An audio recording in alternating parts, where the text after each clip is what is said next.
क्यों बड़ी बेचते हैं? ये मार्केटिंग है।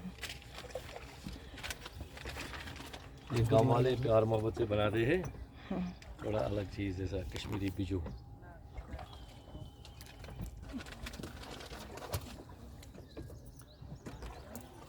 अखरोट का लकड़ी का जो अंदर टेबल पे बना देता है।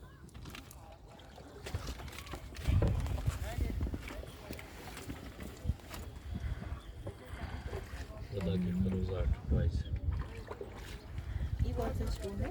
ये जो लद्दाख से आता है ना फेरोज़ा टॉयज वाला, ये रोज़ गॉड इयरिंग साथ में होता है इसका प्यारा।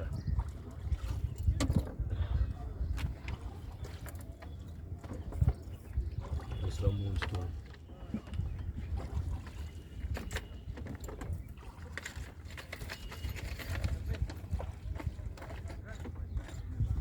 दूसरा ऐसा मरकज़ में भी सफ़ाया में थोड़ा अलग चीज़। हैंगी बेबी। ये ओरिजिनल सफायर। हाँ ये अच्छा क्वालिटी, ये ऊपर का पीस टॉप पीस रहता है 1550 का पूरा सेट रहता है। ये रोज़ गॉड वाला 1450 वाला।